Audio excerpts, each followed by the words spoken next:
കണ്ട് നൽകാറുണ്ട്.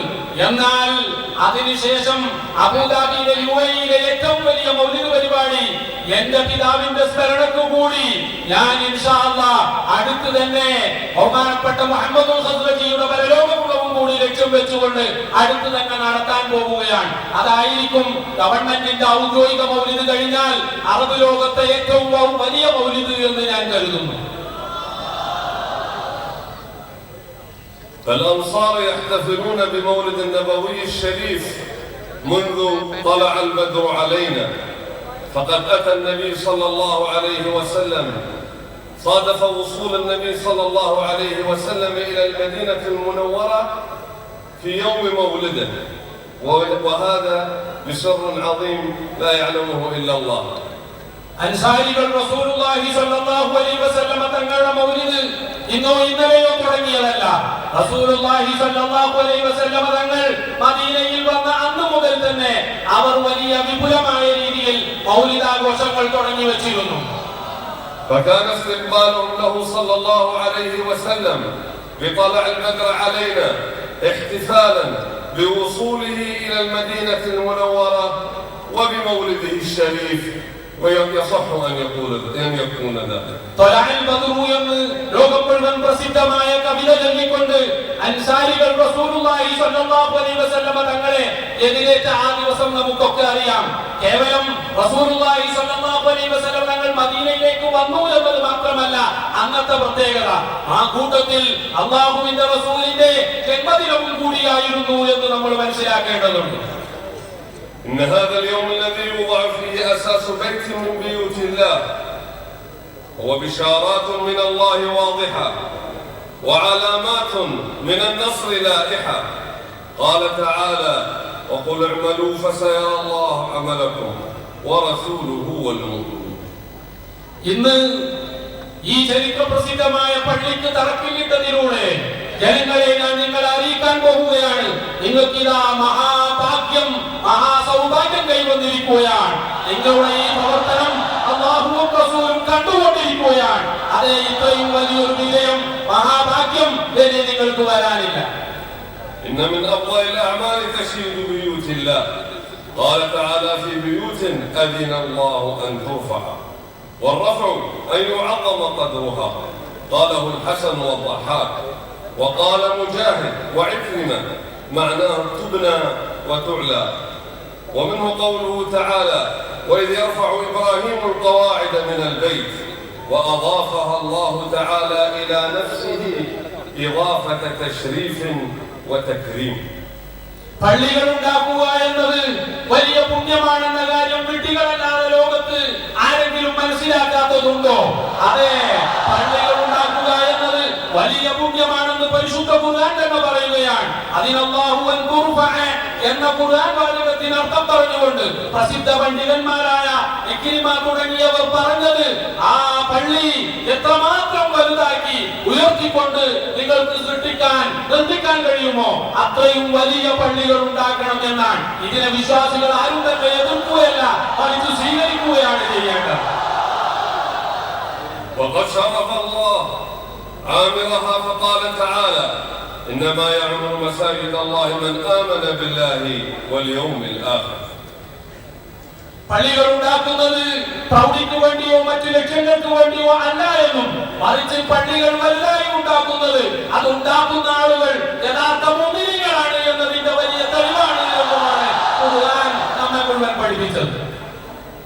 لهذا الجامع ميزة عظيمة، فاسمه جامع الآثار النبوية الشريفة، فهو منسوب للنبي صلى الله عليه وآله وصحبه وسلم. يوضع أساسه في شهر المولد النبوي الشريف، فبارك الله في صاحب الفكرة والقائمين عليها ومن تسبب في إنجاحها. ഈ പള്ളിയെ നിങ്ങൾ മറ്റു സാധാരണ പള്ളി പോലെ മനസ്സിലാക്കിയാൽ പറ്റില്ല. ഈ പള്ളി അസാധാരണമായ ഒരു പള്ളിയാണ്. ഇതിന് തറക്കല്ലിടുന്നത് ഈ റബീഉൽ അവ്വൽ മാസത്തിലാണ്. ഈ പള്ളിയിൽ ഇൻഷാ അല്ലാഹ് റസൂലുള്ളാഹി സ്വല്ലല്ലാഹു അലൈഹി വസല്ലം തങ്ങളുടെ ശഅറേ മുബാറക് സൂക്ഷിക്കപ്പെടും. അതുപോലെ നിങ്ങൾക്ക് ബറക്കത്തെടുക്കാൻ ഒരുപാട് തിരുശേഷിപ്പുകൾ അവിടെ ഉണ്ടാകും. അതേ, ഇത്രയും വലിയ ഈ പുണ്യം ഇതിന് നേതൃത്വം നൽകിയ പണ്ഡിതന്മാർ ആരൊക്കെയുണ്ടോ, ഇതിൽ ഭാഗവക്കായ ഏതൊക്കെ സഹകാരികളുണ്ടോ, അല്ലാഹു സുബ്ഹാനഹു വ തആല അവർക്കൊക്കെ വലിയ അനുഗ്രഹം ചെയ്യും എന്ന് ഞാൻ ഉറപ്പിച്ചു പറയാൻ ആഗ്രഹിക്കുകയാണ്. وبمناسبة التسمية الشريفة والنسبة العظيمة لهذا الجامع المبارك لسيدي ومولاي رسول الله صلى الله عليه وآله وصحبه وسلم، فيجدر بي أن أعرج في كلمتي على الآثار الشريفة والذخائر النفيسة وما حوته من العلوم الرفيعة. തിരുശേഷിപ്പുകളുടെ പള്ളി എന്ന് ഈ പള്ളിക്ക് നാമകരണം ചെയ്തതിലൂടെ വളരെ വലിയൊരു മെസ്സേജാണ് നിങ്ങൾക്ക് നൽകാൻ ഉദ്ദേശിക്കുന്നത്. അതുകൊണ്ട് തന്നെ തിരുശേഷിപ്പുകളുമായി ബന്ധപ്പെട്ട ഒന്ന് രണ്ട് കാര്യങ്ങൾ പറയാതിരിക്കുന്നത് ഒരിക്കലും ശരിയല്ല എന്ന് ഞാൻ മനസ്സിലാക്കുകയാണ്. إن آثاره صلى الله عليه وسلم لها بركات ظاهرة على الأماكن والأفراد، ولهذا كان الصحابة رضوان الله عليهم يتنافسون للحصول على شيء من تلك البركة النبوية العظيمة، وورثوها لمن بعدهم من أبنائهم وأتباعهم. തിരുശേഷിപ്പുകളുടെ ബറക്കത്ത് ലോക മുസ്ലിമീങ്ങൾ മുഴുവൻ മനസ്സിലാക്കിയതാണ്. നമുക്കറിയാമല്ലോ, റസൂലുള്ളാഹി സ്വല്ലല്ലാഹു അലൈഹി വസല്ലമ തങ്ങളുടെ സ്വഹാബാക്കൾ തിരുശേഷിപ്പുകൾ സ്വന്തമാക്കാൻ വേണ്ടി മത്സരിക്കാറുണ്ടായിരുന്നു എന്ന് മാത്രമല്ല, തങ്ങളുടെ അനന്തരാവകാശികൾക്ക് ഏറ്റവും വലിയ സമ്പാദ്യമായി അവർ കരുതി വെച്ചിരുന്നതും അത്തരം തിരുശേഷിപ്പുകളായിരുന്നു. وقد يقول قائل إن هذه الآثار والشعر النبوي لا يبقى هذه الفترة الطويلة، وإن بقي فلن يكون كثيرا، وما هذا إلا من قلة العلم والاطلاع والعلم بخصائص الأنبياء وخصائص شعر سيد الكونين صلى الله عليه وآله وصحبه وسلم، وذلك أن شعره صلوات الله وسلامه عليه ما زال في نمو مستمر إلى الآن، وأن الشعرة الشريفة الواحدة تنشطر فتنقسم إلى الشعرة الواحدة إلى شعرتين فأكثر. തിരുശേഷിപ്പുകൾ എത്രയും കാലം നിലനിൽക്കുമോ എന്നാണ് ചിലരുടെ ചോദ്യം. മറ്റു ചിലരാകട്ടെ തിരുശേഷിപ്പുകൾ ഇത്രയും കൂടുതൽ ഉണ്ടാകുമോ എന്ന് ചോദിക്കുന്നു. ഭൗതികമായ വിലയിരുത്തലുകൾക്ക് ഒരുപക്ഷെ അവരുടെ ചോദ്യം ശരിയായി എന്ന് തോന്നും.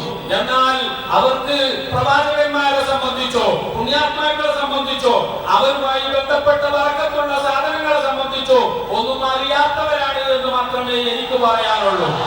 തിരുശേഷിപ്പുകൾ സ്ഥിരമായി വളരുമെന്നും അവർക്ക് ഇഴകൾ ഉണ്ടാകുമെന്നും റസൂലുള്ളാഹി സ്വല്ലല്ലാഹു അലൈഹി വസല്ലം തങ്ങളുടെ തിരുശേഷിപ്പുകൾ ആ തരത്തിൽപ്പെട്ടതാണ് എന്ന ചരിത്രം അറിയാത്തത് കൊണ്ടാണ് അവർ ഇത്തരം ചോദ്യങ്ങൾ ഉന്നയിക്കുന്നത്. الماديون ينظرون إلى المادة ومكنوناتها وما يمكنها أن تكون عليه من خصائص، ولكن هذا جزء طاهر من جسد سيدي ومولاي رسول الله صلى الله عليه وآله وصحبه وسلم، فنسي الماديون ذلك فأعملوا أفكارهم في المادة وأغفلوا المعجزة والبركة والخصوصية. കേവലം ഭൗതികമായ കാര്യങ്ങൾ വിലയിരുത്തി മാത്രം പരിചയമുള്ള ആളുകൾ തിരുശേഷിപ്പുകളെയും ആ രീതിയിൽ മനസ്സിലാക്കാൻ ശ്രമിക്കുകയാണ്. എന്നാൽ ഇത് റസൂലുള്ളാഹി സ്വല്ലല്ലാഹു അലൈഹി വസല്ലം തങ്ങളുടെ ശറഫാക്കപ്പെട്ട ദേഹത്തിന്റെ ഒരു ഭാഗമാണ് എന്ന വസ്തുത മനസ്സിലാക്കുന്ന ഒരാൾക്കും തന്നെ ഇതിന്റെ പുണ്യവും ഇതിന്റെ ബറക്കത്തും നിഷേധിക്കാൻ സാധ്യമല്ല എന്ന് ഞാൻ ഉറപ്പിച്ചു പറയുന്നു.